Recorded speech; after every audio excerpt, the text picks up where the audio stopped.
ऐसा लस्सी तो और कहीं नहीं मिलता।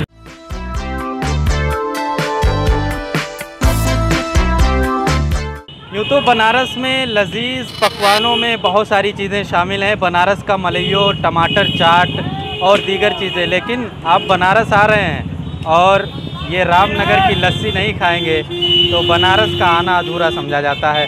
आज हम बताएंगे कि बनारस के रामनगर की लस्सी में क्या खासियत है और क्यों लोग इतना ज़्यादा इसको पसंद करते हैं। क्योंकि ऐसा लस्सी तो और कहीं नहीं मिलता। बनारस का और रामनगर का ये जो मोड़ है, हम जब पढ़ते थे, मतलब जब स्टूडेंट थे, 84 में हमने बीएड किया है, उसके पहले जब हम यहाँ आते थे अपनी मम्मी के साथ, तब भी हम यहाँ लस्सी पीते थे और जाते थे। और आज भी मैं यहाँ आई हूँ और यहाँ लस्सी पी के ही जाऊँ। तो इतना टेस्ट है इस लस्सी में जो कि लोग खींचे चले आते हैं। जैसे ये अभी हमने ये जो था है, इसकी जगह पे हमें मलाई इस पर रहता था, वो चेंज हुआ है।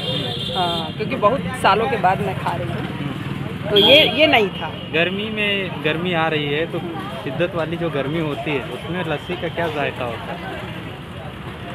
और गर्मी में तो लस्सी चाहिए ही चाहिए। और क्योंकि भाई लस्सी तो वैसे भी हेल्दी होता है, पौष्टिक होती है, और उसमें टेस्ट हो तो और भी जायका बदल जाता है। इसलिए हम लस्सी ज़रूर पीते हैं बनारस में। ये हमारी लस्सी तीसरी पीढ़ी हमारी चल रही है और हमारे दादाजी ने खोला था। पहले चाय से स्टार्ट किया था, फिर धीरे धीरे लस्सी स्टार्ट किया। हमारे लस्सी में खासियत रबड़ी, क्योंकि दही भी घर पर बनाते हैं, रबड़ी भी घर बनाते हैं, हर चीज़ घर पर ही बनाते हैं और 12 महीना शुद्ध बेचते हैं। 12 महीना मतलब आके आप व्रत में खा सकते हैं।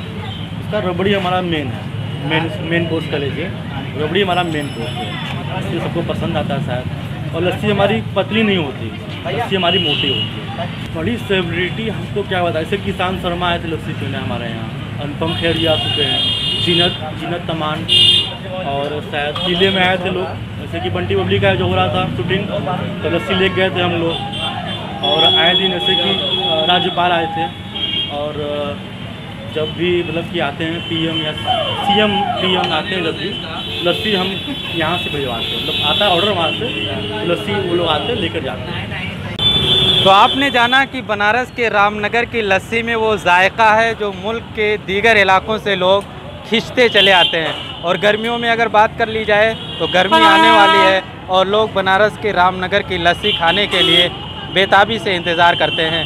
तो आपने जाना कि इसकी क्या खासियत है और यहाँ अब तक कितनी सेलिब्रिटीज़ आ चुकी हैं और बनारस के रामनगर की लस्सी का जायका ले चुके हैं। तो जाहिर है कि बनारस एक तरफ जहाँ मजहबी, तहजीबी और सकाफ़ती तौर पे पूरे मुल्क में मशहूर है, वहीं लजीज पकवानों में भी इसका कोई जोड़ नहीं है। ईटीवी भारत के लिए बनारस से खुर्शीद अहमद।